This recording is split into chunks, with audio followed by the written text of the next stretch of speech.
عباده الذين اصطفى اما بعد اعوذ باللہ من الشیطان الرجیم بسم اللہ الرحمن الرحیم۔ سامنے وقار آپ حضرات درس حدیث سے بات کر رہے ہیں اور آج ہمارے اس کتاب سے حدیث نمبر جو ہے وہ 425 ہے۔ اس روایت کو بھی امام مسلم کتاب الایمان کے اندر لے کر آئے ہیں۔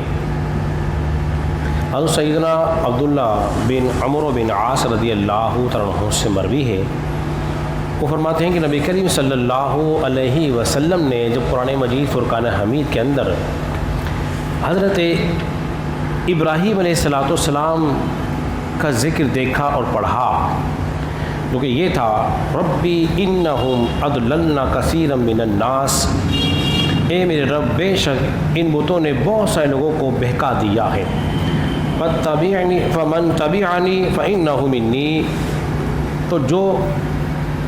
تو جس نے میرا ساتھ دیا تو وہ میرا ہے، جس نے میری پیروی کی تو وہ میرا ہے۔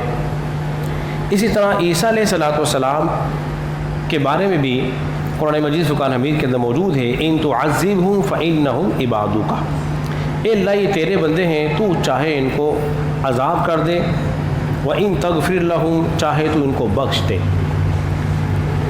جب یہ تذکرہ نبی کریم صلی اللہ علیہ وسلم نے قرآن مجید فرقان حمید میں پڑھا اور رب تعالیٰ نے حضرت انبیاء کرام علیہ السلام کے تذکرے اپنے حبیب کو سنائے، تو نبی پاک علیہ السلام نے دونوں ہاتھوں کو اللہ کی بارگاہ میں اٹھائے اور اٹھانے کے بعد آپ نے کہا اللہم امتی امتی امتی، اے میرے رب میری امت میری امت میری امت، کیونکہ بتوں نے گمراہ کر دیا۔ عیسیٰ علیہ السلام نے کہا اللہ تیرے بندے ہیں، تیری مرضی ہے، تو جو چاہے ان کے ساتھ سلوک کر، چاہے ان کو بخش دے چاہے تو ان کو پکڑ لے، یہ تیرے بندے ہیں۔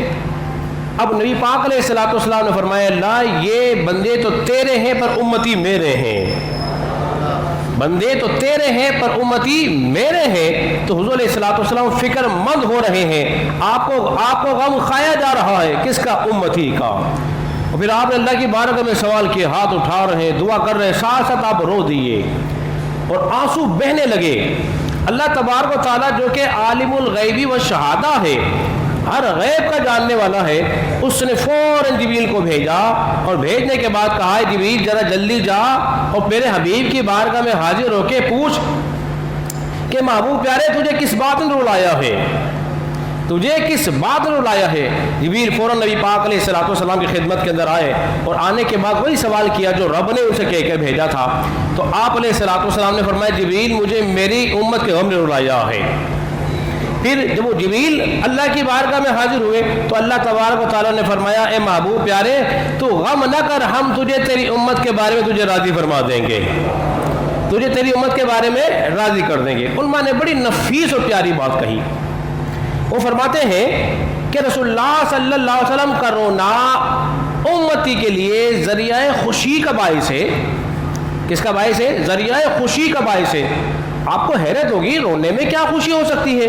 فرمایا جس طرح بارش ہوتی ہے، جب بادل روتے ہیں تو پھر کیا ہوتا ہے؟ پھول کھلتے ہیں۔ کیا کھلتے ہیں؟ پھول کھلتے ہیں۔ یا رسول اللہ صلی اللہ علیہ وسلم کے جب آنسو گرنے شروع ہوئے تو رب کی رحمت کے دروازے کھل گئے، تو امت کے لیے ذریعہ نجات کا باعث بن گئے، امت کے لیے ذریعہ نجات۔ نبی پاک علیہ السلام فرماتے ہیں میری جو شفاعت ہوگی نا وہ کبیرہ گناہ کرنے والوں کے لیے ہوگی۔ کس کے لیے ہوگی؟ کبیرہ گناہ کرنے والے کے لیے ہوگی۔ تو جو بڑے بڑے گناہ گار ہوں گے رب کی بارگاہ میں اس وقت حاضر ہوں گے تو حضور علیہ السلام ان کی شفاعت کریں گے، ان کی شفاعت کریں گے۔ جس کی حضور شفاعت کریں گے اس کی شفاعت ہوتی چلی جائے گی، اس کی نجات ہوتی چلی جائے گی۔ تو اب صوفیہ نے ایک بات اور کہی، بس آخری بات کر کے اپنی گفتگو ختم کر رہا ہوں۔ صوفیہ نے بڑا کمال کا جملہ کہا۔ صوفیہ کی باتیں عجیب باتیں ہوتی ہیں۔ وہ فرمانے لگے کہ بڑے بڑے اولیاء اللہ صوفیاء منتظر ہوں گے، کیا ہوں گے؟ منتظر ہوں گے کہ کاش ہمارے نامہ اعمال میں بھی کوئی گناہ ہوتا، ایک آدھ خطا ہمارے نامہ اعمال میں بھی ہوتی اور حضور کی توجہ ہمارے پر بھی چلی جاتی۔ یا تو حضور کی توجہ ان پر لگی ہوئی ہے جو گناہ گار ہیں،